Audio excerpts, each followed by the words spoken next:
왕 하나님이라는 제목으로 함께 말씀의 은혜를 나누실 때 하나님의 은혜가 충만하시기를 바랍니다. 우리 말씀의 제목 한번 따라해 보겠습니다. 우리 왕 하나님. 예, 감사합니다.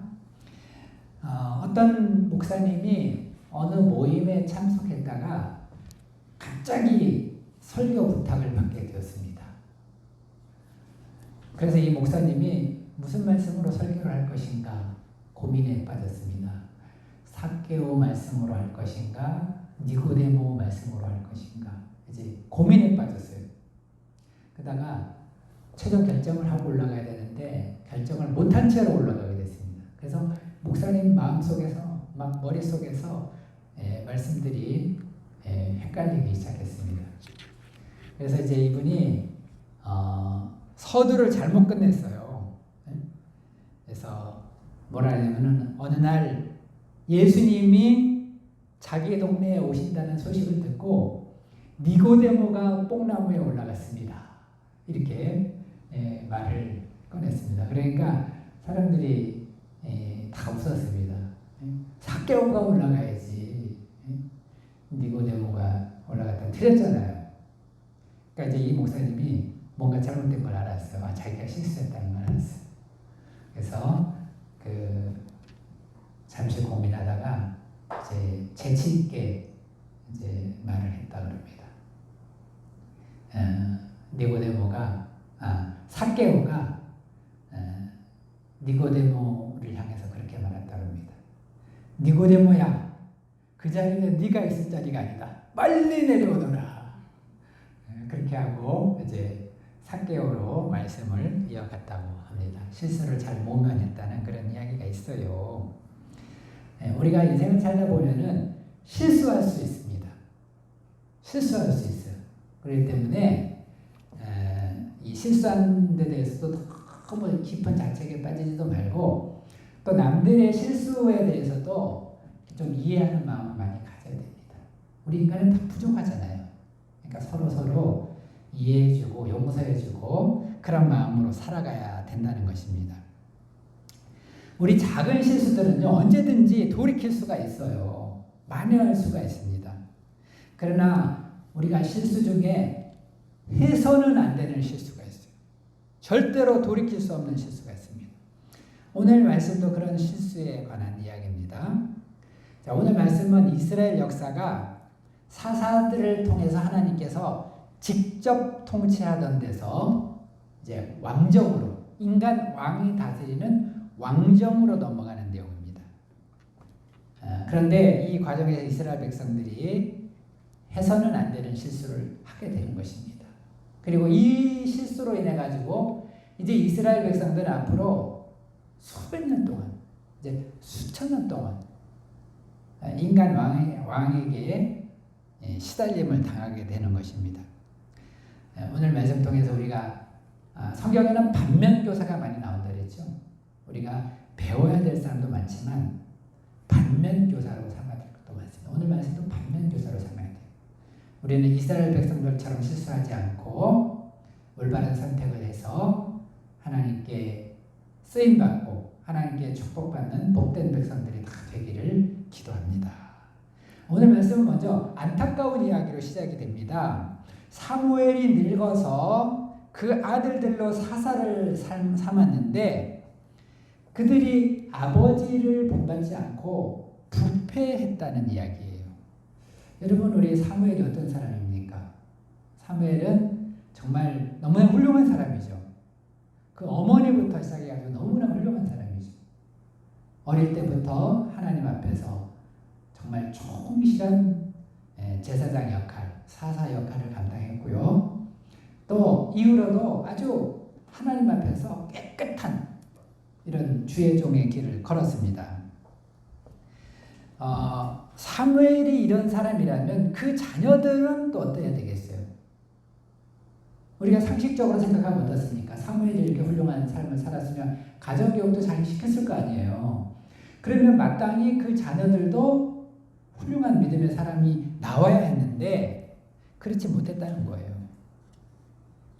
자, 우리가 이를 통해서 배울 수 있는 교훈이 무엇입니까? 우리 자식 농사는 맘대로 안 된다는 것입니다. 부모가 훌륭하면 대부분은 훌륭한 자녀가 나옵니다. 부모가 말씀을 더 묵상하고 말씀에 순종하고 기도하고 하나님 앞에서 올바른 삶을 살면요, 그 자녀들이 훌륭한 자녀들이 나오는 것이 보통입니다. 대개는 그래요. 그렇기 때문에 우리가 본을 보이라, 성경에서도 본을 보이라 이렇게 가르치잖아요. 그런데 그렇지 않은 경우도 있다는 것입니다. 사무엘의 두 아들이 그랬어요. 사무엘은 너무나 훌륭한 인생을 살았는데 그 자녀들은 그렇지 못했다는 것입니다.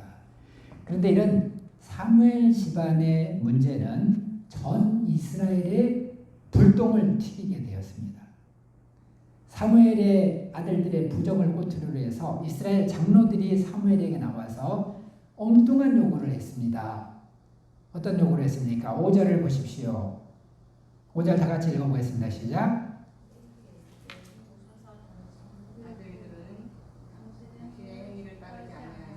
모든 나라와 같이 우리에게 왕을 세워 우리를 다스리게 하소서 한지라. 이들의 요구에 대해서 어떻게 생각하십니까? 이들의 요구는 어떤 면에서는 합리적인 면이 있습니다. 사무엘이 늙었고 이제 그 아들들은 올바르지 못해요. 그러니까 이제 새로운 대안이 필요한 것 같습니다.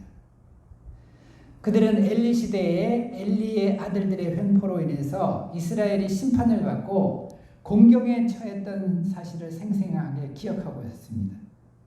그래서 이번에는 그런 불상사를 미연에 방지해 보고자 했는지도 모릅니다. 뿐만 아니라 사사시대 사사제도는 이제 오래된 제도잖아요. 지금 사사시대 말기잖아요. 구시대의 제도이기 때문에 이제 신시대에 적응하기 위해서는 새로운 제도가 필요하다. 주변의 나라들은 다 왕정을 채택하고 있어요. 그래서 왕정의 특징은 무엇입니까? 왕을 중심으로 해가지고 강력한 왕권을 중심으로 해가지고 일사불란한 거잖아요. 그래서 이제 이스라엘 백성들도 자기들도 이런 제도가 필요하다 그렇게 생각했을 수도 있다는 것입니다. 자, 그러나 그들이 이런 왕을 구하는 이면에는 보다 근본적인 신앙적인 문제가 있었습니다. 사무엘은 백성들의 요구를 듣고 마음에 큰 상처를 받았어요. 충격을 받았을 뿐만 아니라 상처를 받았어요. 아마 배신감을 느꼈던 것 같습니다. 그래서 이 문제를 가지고 하나님께 나아가 기도하게 되었습니다. 이때 하나님께서 백성들의 문제가 무엇인지 정확하게 지적해 주셨습니다. 여호와께서 사무엘에게 이르시되 백성이 내게 한 말을 다 들으라.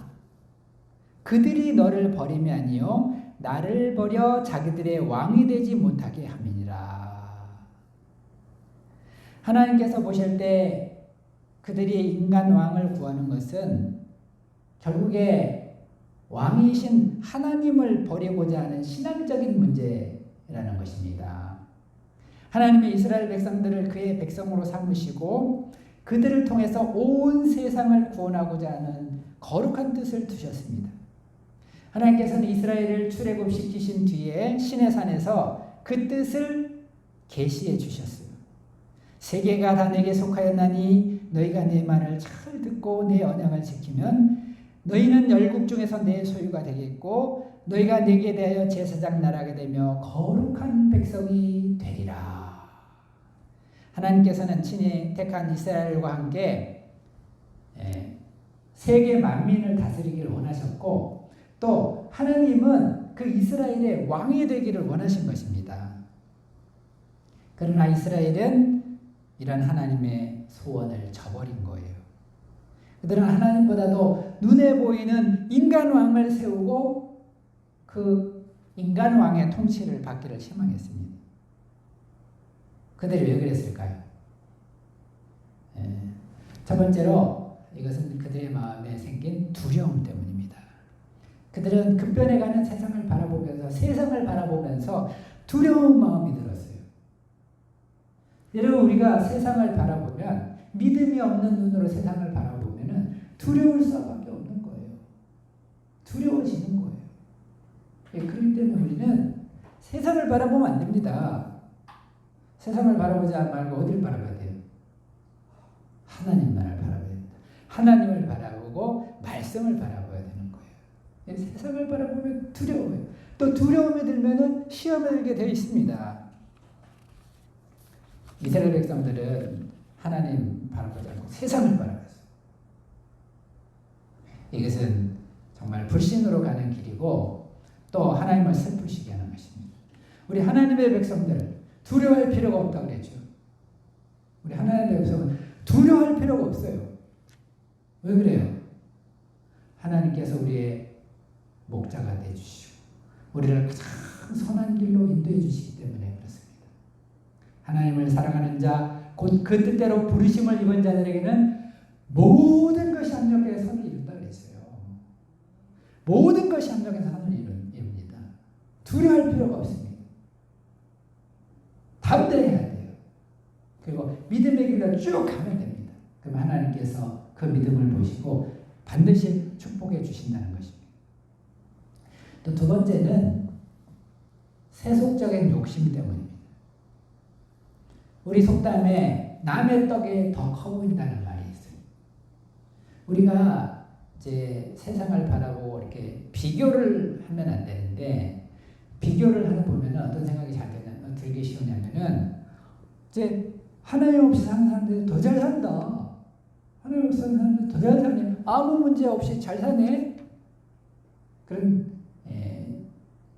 그걸 보고 또 그러면 우리도 욕심이 생기는 것입니다.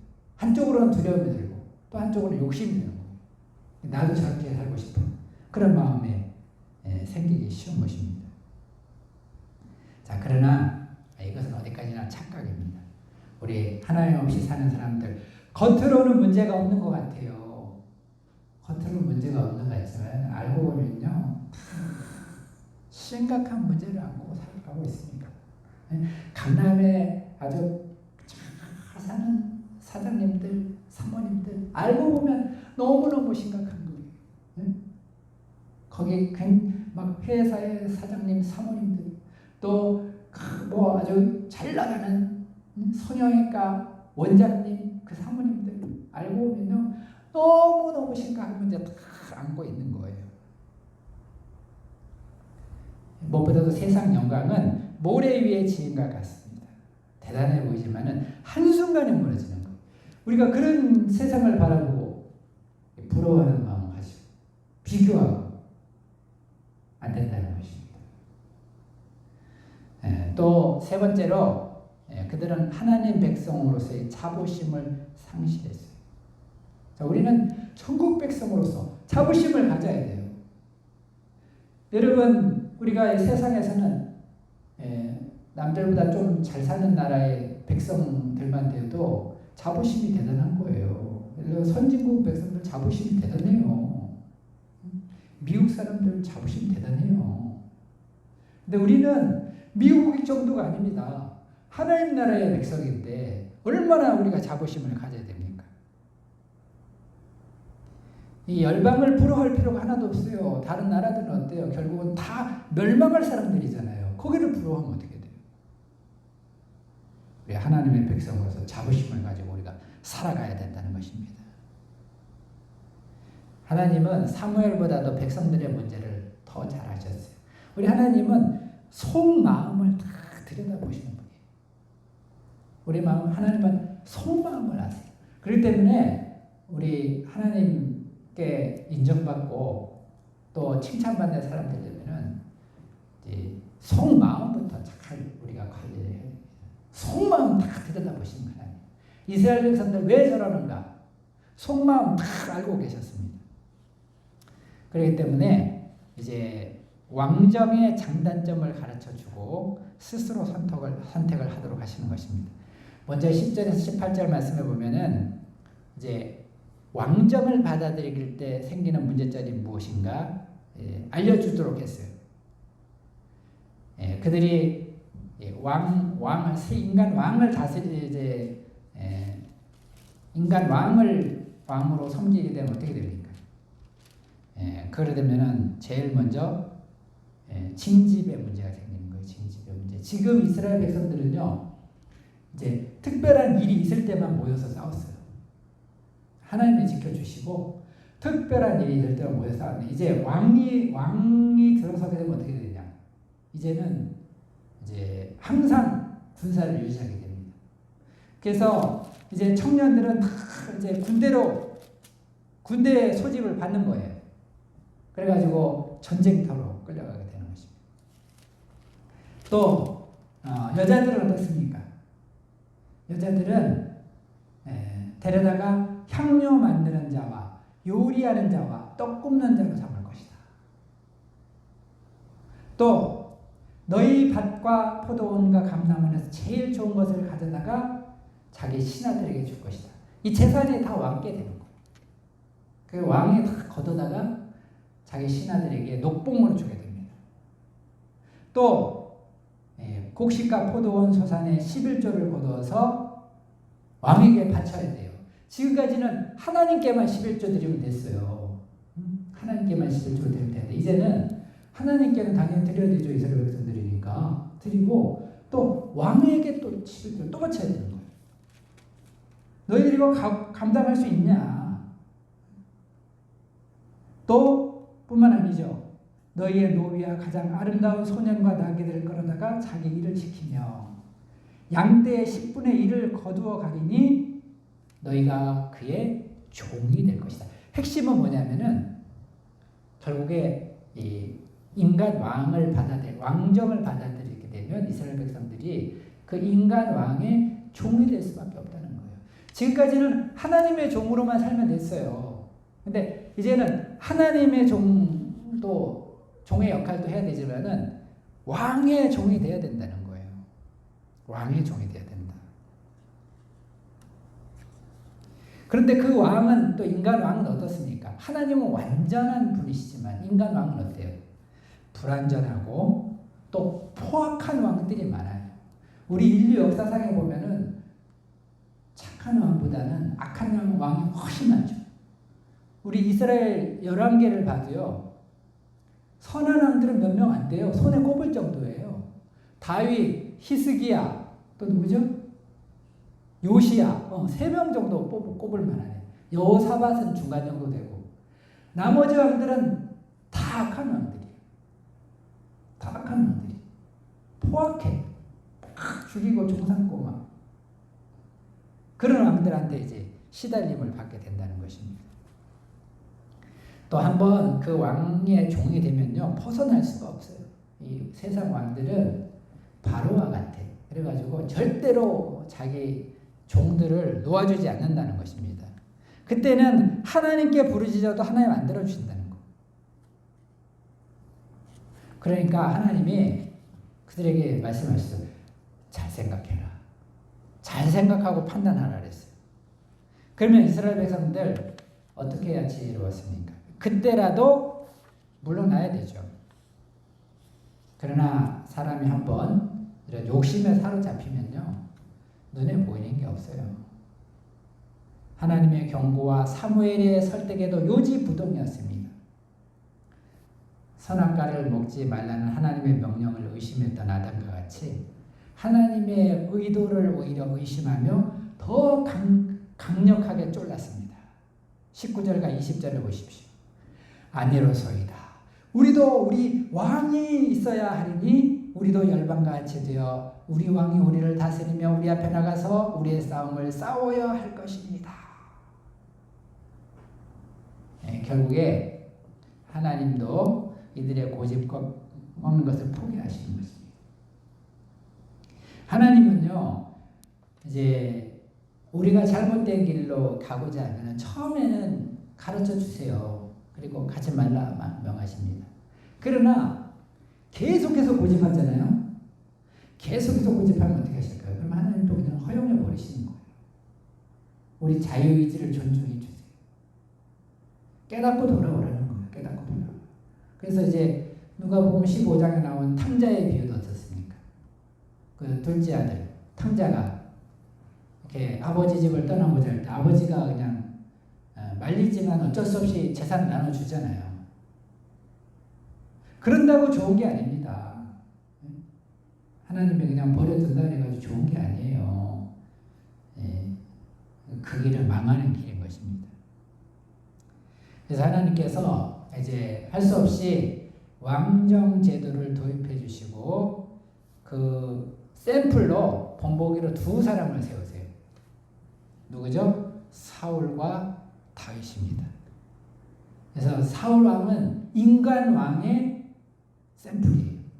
이게 샘플이에요. 인간 왕이 어떤가 본보기를 보여주는 거예요. 사울이 왕이 돼가지고 어땠습니까? 사울이 왕이 돼가지고 처음에는 겸손한 것 같았어요. 사울이는 처음에는 겸손하고 또 이스라엘 백성들을 위해서 잘 싸우는 것처럼 했지만은 결국에는 이스라엘 백성들 완전히 다 사지로 몰아넣습니다. 다 같이 망했어요. 자기도 죽고. 반면에 다윗은 이제 메시아의 그림자, 하나님의 모습을 보여주고 있습니다.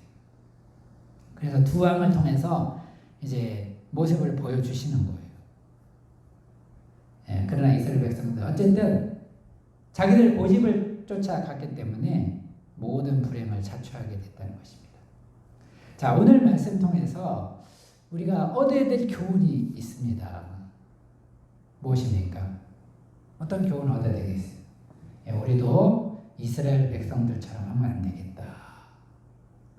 그 세상에 대한 두려움, 또 욕심 빠져가지고 인간 왕을 쫓아서 가면 안 된다는 거예요. 인간 왕. 인간 왕은 하나님께서는 우상으로 말씀하셨어요. 우상. 일종의 우상이에요. 하나님 외에 다른 왕은 이건 우상이에요. 이 우상을 우리가 따라가면 안 된다 하는 것을 우리가 배울 수가 있습니다. 우리에게 진정한 평화와 또 풍성함, 이스라엘 백성들 풍성함을 얻고자, 평화를 얻고자 인간 왕을 구했는데요. 우리에게 진정한 평화와 풍성함을 주실 수 있는 분은 오직 하나님밖에 없습니다. 왜 그래요? 하나님만이 온 인류의 창조자가 되시고 우리의 구원자가 되시기 때문에, 우리에게 만복의 근원이 되시기 때문에 하나님만이 그렇게 할 수가 있는 것입니다. 그렇기 때문에 우리는 이스라엘 백성들 같은 어리석음을 범하면 안 됩니다. 우리는 어떻게 되겠습니까? 그럴수록 하나님을 왕으로 모시고 섬기고 사랑해야 되는 거예요. 하나님을 왕으로 모셔야 되는 것입니다. 오늘 말씀의 제목이 뭐예요? 우리 왕 하나님이에요. 우리 왕은 하나님이시다. 우리가 평소에 이것을 잊고 지냈다면 오히려 오늘 말씀을 통해서 기억해야 돼. 하나님이 맞아. 하나님이 왕이지. 하나님이 우리 왕이지. 이걸 기억하고 정말 이제는 하나님을 더 왕으로 모시는 삶을 살아야 된다는 것입니다. 그럼 하나님을 왕으로 모시는 삶은 어떤 삶일까요? 하나님 왕으로 모시려면 어떻게 해야 될까요? 그러면 먼저 우리 인생 목적이 바뀌어야 됩니다. 제일 중요한 건 인생 목적이에요. 우리 인생 목적을 하나님의 영광으로 삼아야 됩니다. 우리 종교개혁자 칼빈의 인생 목적이 두 가지였어요. 하나님 앞에, 인생 모토가 하나님 앞에서 하나님의 영광을 위하여. 이것이 칼빈의 삶의 모토였습니다. 우리도 하나님을 왕으로 모시려면요, 인생 목적을 분명히 해야 돼. 내 인생의 목적은 뭐냐? 나는 무엇을 위해서 이렇게 수고하는가? 내가 이렇게 열심히 수고하는 이유가 무엇인가? 최종적인 목표가 무엇인가? 내가 잘 먹고 잘 살기 위해서? 가족을 위해서? 자녀를 위해서? 아니라는 거예요. 우리 신자들의 하나님을 왕으로 모신 사람들의 인생 목적은 뭐예요? 하나님의 영광을 위해서. 하나님의 영광을 위해서 내가 열심히 살아야겠다. 인생 목적을 분명히 해야 된다는 것입니다. 고린도전서 10장 31절 말씀처럼 먹든지 마시든지 무엇을 하든지 하나님의 영광을 위해서 해라고 했어요. 무슨 일을 해든지 나는 이제는 하나님을 위해서 살아야 되겠다. 그런 삶의 목적과 방향을 먼저 분명히 세워야 돼. 이게 제일 첫 번째예요. 인생 목적을 바꾸는 것이. 그리고 그 다음으로 중요한 게 뭘까요? 그 다음으로 중요한 게 뭘까요? 그 다음으로 중요한 것이 하나님의 말씀을 사랑하고 순종하는 것입니다. 여러분, 말씀은 뭘까요? 이제 우리가 들어가게 된 나라가 이제 우리가 천국 시민이 됐어요. 하나님 나라의 백성이 됐잖아요. 우리 왕이 하나님이에요. 그럼 이 천국의 법은 뭘까요? 그게 말씀이라는 거예요. 말씀은 하나님 나라의 법입니다. 우리에게 주신 하나님의 뜻이에요. 그렇기 때문에 정말 하나님 나라의 백성답게 살고 하나님을 왕으로 모시는 삶을 살고자 한다면은 말씀을 존중히 여기고 말씀을 사랑해야 돼. 말씀에 철저히 순종하는 삶을 살아야 돼. 우리 조선시대에 선비들은요, 임금이 어떤 조서를 내리잖아요. 명령을 내려. 신하를 통해서 비서, 승지 통해 가지고 이제 이제 태계 이황한테 조서를 내렸어요. 이황은 즉시 서울로 와서 이제 나를 보필하라 이런 명령을 탁 보내는 거예요. 조서를. 그럼 어떻게 할까요? 그 승지가 조서를 가지고 오면은요, 그걸 받들고 오면은 이제 그 앞에서 아무리 자기가 80, 90 노인이라도요, 엎드려 절하고 받아요. 절하고 절대적인 명령으로 영접하는 것입니다. 자, 일개 왕의 명령에도 심지어는 사역을 가지고 와도요, 사역을 가져와도 절하고 감사하며 먹었어요. 사역을 가지고 와도 절하고 받았어요. 나에게 죽음을 주시는데 이렇게 사역을 통해서 죽음을 감사합니다. 절하고 받았어요. 하물며 우리가 하나님의 말씀에 대한 자세가 어떠해야 되겠습니까? 우리가 성경 앞에서 절을 하지는 않더라도 정말 하나님의 말씀, 언어에도 순종하는데 하나님의 말씀에 우리가 얼마나 두렵고 떨림으로 순종해야 되는 가. 우리가 말씀에 순종하는 삶, 또 우리가 말씀에 순종하는 삶 살면 어떻게 돼요? 잘 되게 되어 있습니다. 또 뿐만 아니라 이 모든 일을 행함에 있어서는 어떤 자세로 행해야 됩니까? 억지로 마지못해서 합니까? 아니에요. 은혜에 감사하며 정말 사랑하는 마음으로, 감사하는 마음으로 이 모든 일들을 행해야 된다는 것입니다. 우리 하나님을 사랑해야 돼요. 우리 조선시대의 선비들 보면요, 정말 얼마나 임금에 대해서, 한 임금에 대해서 충성을 다하고 사랑하고 절개를 지키고, 우리 유명한 정몽주의 단신가 있지 않습니까? 이 몸이 죽고 죽어 100번 고쳐주고 백골이 진토되어 넋이라도 있고 없고 임향한 일편단심이야 가실 줄이 있으랴. 일편단심이야. 붉은 마음이야. 그 왕을 향한, 그 왕도요, 사실은 고려시대 왕들, 고려시대 말기의 왕들 얼마나 허접했어요. 그래도 임금이라고 그 왕에 대한 충성, 그 뜨거운 마음, 붉은 마음, 그거를 이제 굽히지 않는 거예요. 자기 목숨까지 바치는 거예요. 또 우리 가상문학의 효시로 이제 인정받는 정철 송강, 다 우리 외갓집 이제 할아버지들입니다. 정몽주, 송강, 정철, 우리 영일정씨 외갓집 할아버지들인데, 우리 송강 정철 유명한 가사문학이잖아요. 그 송강 정철의 삼위인곡 보세요. 삼위인곡 보면은 정말 임금을 향한 그 연군지정, 얼마나 임금을 사랑하는지, 연모하는지.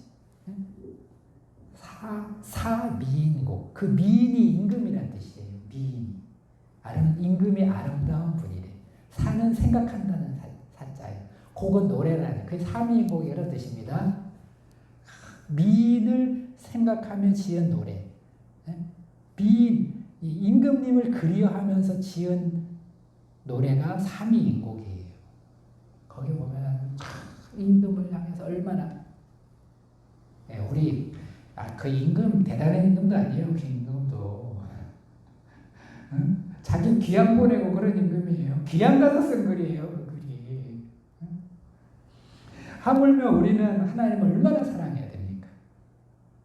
그래서 우리가 정말 하나님을 사랑하는 마음을 가지고 감사하는 마음을 가지고 그 하나님의 말씀을 순종하고 또 그 하나님의 영광을 드러내고자 위해서 살고자 하는 그게 바로 우리가 하나님을 왕으로 모시는 삶이라는 것입니다. 우리는 그래서 하나님을 이렇게 감사 찬양하는 삶을 늘 살아야 돼요. 제가 아는 목사님은 아침에 일어나면 이제 새벽 기도하기 전에 먼저 무조건 찬송가 10곡을 하나님께 바친다. 찬송가가 뭐예요? 하나님을 찬송하는 거잖아요. 감사하고. 찬송가를 먼저 하나님께 10곡을 탁 바치고 시작을 한다는 겁니다. 우리가 하나님을 찬송하고 감사하는 마음을 가지잖아요. 하나님을 사랑하잖아요. 그러면 어떻게 되는지 알아요? 그러면 모든 질서가 바로잡히고 건강해지고 만가지 복이 하늘에서 내려오는 거예요. 그런 사람에게는. 하나님께 감사하고 감사합니다. 감사합니다. 하나님들 찬송해 보세요. 그러면 만가지 복이 내려옵니다. 아픈 것도 낫습니다. 아픈 사람들한테는 찬송가를 부르라고 권해줘야 돼. 네? 죽을 병 걸린 사람. 찬송가를 10곡씩 불러라. 찬송가 부르면 병도 날 줄 압니다. 여러분 세상에서 가장 행복한 사람이 누굽니까? 오직 하나님을 왕으로 모시고 하나님을 사랑하며 또 그 하나님의 말씀에 순종하며 살아가는 사람이 가장 행복한 거예요. 하나님 말씀 따라 살아가면 걱정할 게 없어요. 두려워할 것도 없어요. 너무너무 감사하고 은혜가 넘치게 되는 것입니다. 시편 23편과 같이 고백하게 되는 거예요. 여호와는 나의 목자시니 내게 부족함이 없으리로다. 고백하며 살아갈 수 있게 되는 것입니다. 하나님만이 우리 왕이십니다. 우리가 시대가 변하고 세월이 흘지라도 하나님만을 우리 왕으로 모시고 변함없이 사랑하는 변함없이 순종하는 삶을 살아갈 수 있기를 기도합니다. 이 시대를 본받지 않고 하나님을 사랑하는 복된 삶을 살아갈 수 있기를 기도합니다. 우리 왕, 우리 하나님을 찬양드립니다. 할렐루야! 기도하겠습니다. 하나님 아버지